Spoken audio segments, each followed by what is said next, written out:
لکھا کہ ذکر جب بھی ہوا ہے حسن مجتبیٰ کا، سبحان اللہ، ذکر جب بھی ہوا ہے حسن مجتبیٰ کا، آ گیا سامنے چہرہ خیر الورا سبحان کا۔ اللہ، سبحان اللہ، واہ واہ، وہ شباہت میں گفتار و کردار میں بھی، وہ شباہت میں گفتار و کردار میں بھی این نقشہ ہے غازی میرے مصطفیٰ سبحان کا۔ اللہ، سبحان اللہ، سبحان اللہ، واہ سبحان اللہ، سیدنا سلامت رہے، امام حسن علیہ السلام جو تھے یہ مکمل شبیہ مصطفیٰ اور راکب دوش مصطفیٰ صلی اللہ علیہ وسلم تھے۔ رسول اللہ صلی اللہ علیہ وسلم نے فرمایا تھا اسلام کی بنیاد میری اور میرے اہل بیت کی محبت ہے، سبحان اللہ، یعنی دین کی بنیاد جو ہے وہ اہل بیت کی محبت ہے۔ اور پھر فرمایا جو ان سے محبت کرتا ہے وہ گویا مجھ سے محبت کرتا ہے، جو مجھ سے محبت کرتا ہے وہ اللہ سے محبت کرتا ہے، اور جو ان سے میرے لاڈلے شہزادوں سے بغض رکھتا ہے وہ گویا مجھ سے بغض رکھتا ہے۔ اس لیے ان لوگوں کو سوچنا چاہیے جو کسی اور کے جھنڈے اٹھا کے پھر رہے ہیں کہ اہل بیت اطہار کی محبت اگر ذرا سی بھی دل میں بغض آ گیا، ذرا برابر بغض آ گیا، نمازیں پڑھتا رہے، اپنے یہاں پہ جبین پہ سجدوں کے نشان سے جاتا رہے، گٹے بنا لے، اور چاہے وہ کعبۃ اللہ کے دروازے اور حجر اسود سے لے کر مقام ابراہیم کے درمیان نمازیں پڑھے، روزے رکھے، باتیں کرے، اس کے منہ پہ مار دی جائیں گی، وہ جنت کی خوشبو بھی نہیں سونگھ سکے گا، جنت کا راستہ بھی بھول جائے گا۔ اس بات کے لیے ہم بار بار یہ جو جنگ پاکستان میں میں اور میری ٹیم لڑ رہے ہیں، جو میرے اسکالر حضرات آج ہیں، میں ابھی علامہ عدیل کو عرض کر رہا تھا، میں نے کہا یہ چمکھی لڑائی جو ہے یہ اللہ کے فضل سے ہم لڑ رہے ہیں۔ ایک طرف صحابہ کرام کی بعض بد نصیب گستاخیاں کرتے ہیں، دوسری طرف اہل بیت اطہار سے بغض اس درجہ ہے کہ یزید کو گلوریفائی، حسین کی ماں میں خطائیں تلاش ہوتی ہیں، یزید کی ماں میں خوبیاں تلاش ہوتی ہیں، اور ہم تو ان کی عطائیں ہر وقت تلاش کرتے رہتے ہیں، عطاؤں کی بات کرتے رہتے ہیں۔ تو رسول اللہ صلی اللہ علیہ وسلم یہ وہ ہستی پاک ہے جن کے لیے آپ صلی اللہ علیہ وسلم اپنے سجدوں کو طویل فرما دیتے تھے۔ اور امام حجر عسقلانی نے بڑی خوبصورت بات کی، انہوں نے کہا امام حسن علیہ السلام کو بچپن میں ہی لوح محفوظ پہ ان کی نگاہ ہوتی تھی، تو میں نے کہا بچپن میں ہی 55 کے علوم ان سب کو عطا کر دیے گئے تھے۔ ناظرین کرام، رسول اللہ صلی اللہ علیہ وسلم نے ان کو سرداری عطا کی تھی سیدہ فاطمہ کی فرمائش پہ، اور حلم اور علم کے یہ کوہ صفا تھے۔ 25 حج پیدل کیے ہیں، سواریاں ساتھ ہوتی تھی، سواری پہ نہیں سوار ہوتے، لوگ کہتے مجھے شرم آتی ہے میں رب کے گھر میں جاتے ہوئے زمین کو اپنی سواری کے قدموں سے رون دوں، یہ مجھ سے نہیں ہو سکتا۔ ناظرین کرام، رسول اللہ صلی اللہ علیہ وسلم کو سب سے محبوب شخصیت، آپ دیکھیں نا حضور صلی اللہ علیہ وسلم ان کے ساتھ دوڑ لگاتے تھے، آپ صلی اللہ علیہ وسلم ان کے ساتھ کھیلتے تھے، آپ صلی اللہ علیہ وسلم ان کی کشتی کرواتے تھے، اور وہ منظر وہ لوگ انجوائے زیادہ کر سکتے ہیں جن کو اللہ نے پوتے عطا کیے ہوں۔ میں تو اس منزل سے روز گزرتا ہوں، اس سنت پہ عمل کرتا ہوں۔ آپ صلی اللہ علیہ وسلم تشریف لائے ہیں اور سیدہ فاطمہ سلام اللہ علیہ کے کاشانہ پاک پہ آپ صلی اللہ علیہ وسلم اندر داخل ہوئے تو امام حسن دروازے کے پیچھے چھپ گئے، تو رسول اللہ صلی اللہ علیہ وسلم فرماتے ہیں ابھی یہ لڑکا یہاں تھا، یہ کدھر گیا؟ یہ شہزادہ ادھر تھا، تو وہ چھپ گئے ہیں، اور حضور صلی اللہ علیہ وسلم ان کو تلاش کرتے ہیں۔ ناظرین کرام، یہ ہستی پاک وہ ہیں کہ جب آیہ تطہیر نازل ہوئی تو 9 ماہ تک اللہ کے محبوب صلی اللہ علیہ وسلم صبح کی نماز کے وقت روزانہ ان کے کاشانہ کے دروازے پر روزانہ یہ آیہ تطہیر تلاوت فرماتے تھے، اور 270 مرتبہ صحابہ کرام نے آپ صلی اللہ علیہ وسلم کی زبان اقدس سے یہ آیہ مبارکہ سنی ہے۔ اس لیے مجھے بہت علامہ جو ہے سمودی، ان کی ایک بات بہت یاد آتی ہے، انہوں نے کہا کہ بات یہ ہے کہ رسول اللہ صلی اللہ علیہ وسلم میں سب سے زیادہ فضائل جو ہیں وہ سیدنا علی المرتضیٰ کے کیوں بیان کیے؟ اس لیے کہ آپ صلی اللہ علیہ وسلم کو علم تھا کہ ایک زمانہ آئے گا جب علی کے خلاف لوگ بد زبانی کریں گے، اس لیے رسول اللہ صلی اللہ علیہ وسلم بار بار یہ آیت تطہیر جو ہے اس کی بار بار تلاوت کا مقصد کیا تھا کہ ان کے مقام کو سمجھو کہ 2 چیزیں چھوڑ کے جا رہا ہوں، ایک اللہ کی کتاب اور ایک میرے اہل بیت، ان کو تم تھام کے رکھو گے تو کبھی گمراہ نہیں ہوگے۔ یہ کن کو کہا جا رہا ہے؟ یہ صحابہ کرام کو کہا جا رہا ہے۔ حضرت عبداللہ بن مسعود اور حضرت ابو ہریرہ رضی اللہ تعالیٰ عنہ یاد آتے ہیں، کہتے ہیں ہم نے ایک دن دیکھا حضور صلی اللہ علیہ وسلم تشریف لائے مسجد نبوی میں، دونوں شہزادے دونوں کندھوں پہ تھے، آپ صلی اللہ علیہ وسلم کبھی ایک کو چومتے تھے کبھی دوسرے کو چومتے تھے، کبھی ایک کو چومتے تھے کبھی دوسرے کو۔ اور سیدنا ابو ہریرہ نے جو بات کی اس کا لطف میں نے بڑی دفعہ لیا ہے کہتے ہیں کہ حضور صلی اللہ علیہ وسلم کی زبان اقدس کا رنگ گلاب کی طرح سرخ تھا. تو امام حسن تھے حضور کی گود میں, حضور صلی اللہ علیہ وسلم اپنی زبان عطر باہر نکالتے, امام حسن پکڑنے لگتے, حضور زبان پاک اندر لے جاتے. پھر حضور صلی اللہ علیہ وسلم اپنی زبان عطر باہر نکالتے, امام حسن پکڑنے لگتے تو رسول اللہ صلی اللہ علیہ وسلم اندر لے جاتے.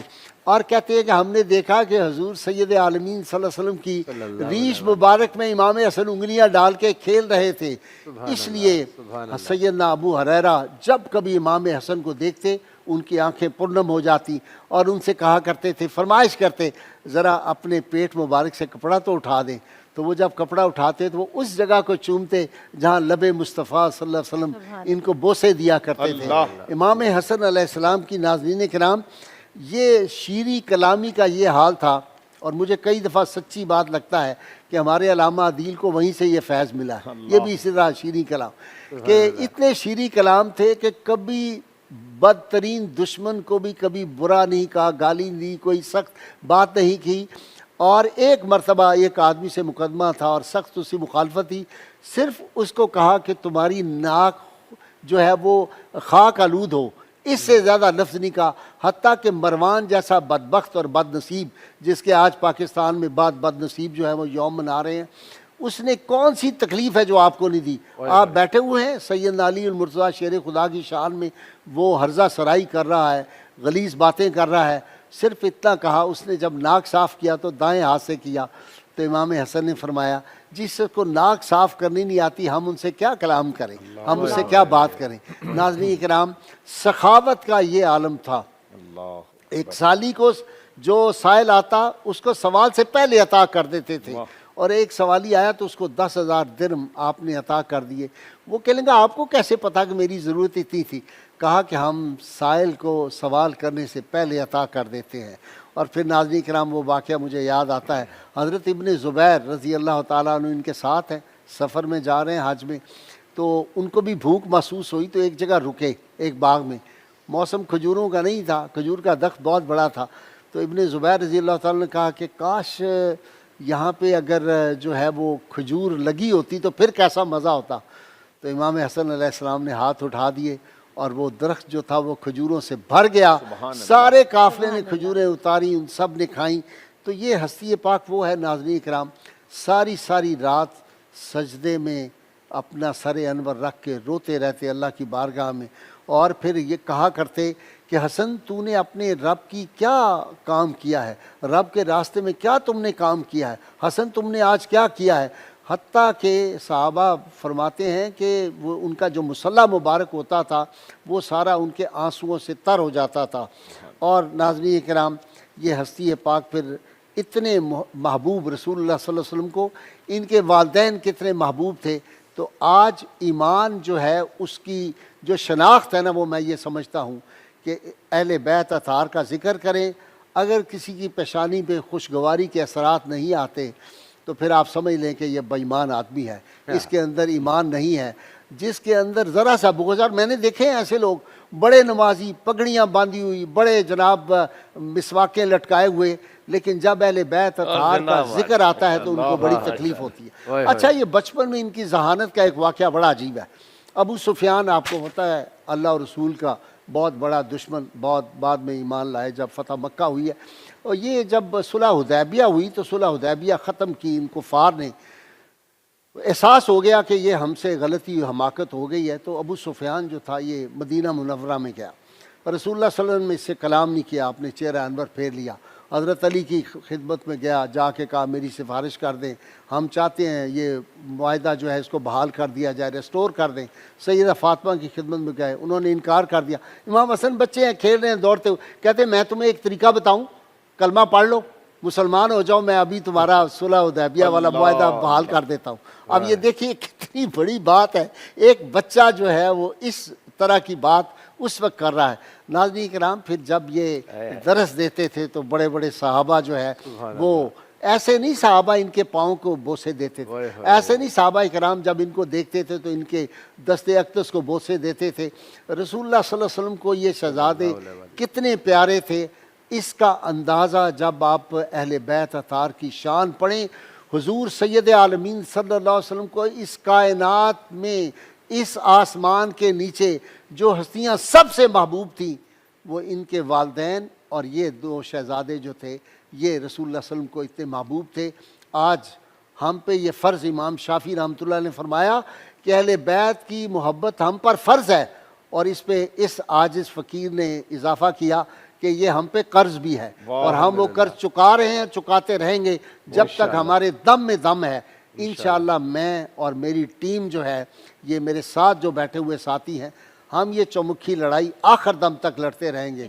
کل میں نے پڑھا، میری طبیعت ٹھیک نہیں تھی تو میں آ نہیں سکا، کہ جی کل یوم تحفظ ناموس رسالت منایا گیا دنیا میں، تو مجھے خیال آیا کہ اگر میں ہوتا تو میں دکھاتا کہ یہ میرا مقالہ جو ہے یہ اللہ کے واسطے، میں لوگوں سے کہتا ہوں کہ اس کو پڑھو، تمہیں پتہ چلے کہ یہ جو میں نے لکھا تھا ناموس رسالت اور موجودہ مغرب جو ہے، اور اس میں بڑی کنٹریبیوشن ہے۔ پروفیسر نورید یہاں پہ ہیں، بدر الحسن صاحب آج صرف اس پروگرام کو لائیو سننے کے لیے ہمارے ساتھ آئے ہوئے ہیں، جنہوں نے انگلش میں بھی اس کا ٹرانسلیشن کر دیا ہوا ہے، اور علامہ چڑیا کوٹی نے بھی اس پہ نظر ثانی کی، اور پروفیسر سلطان منیر نے۔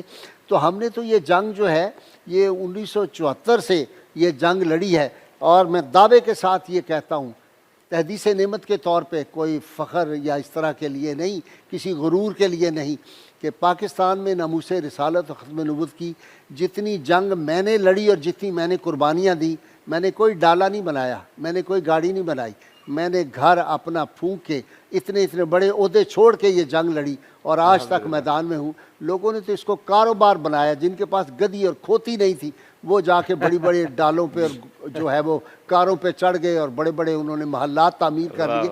یہ کل کے لوڈے لپاڑے ہیں جو آپ کو مجاہدین نظر آتے ہیں۔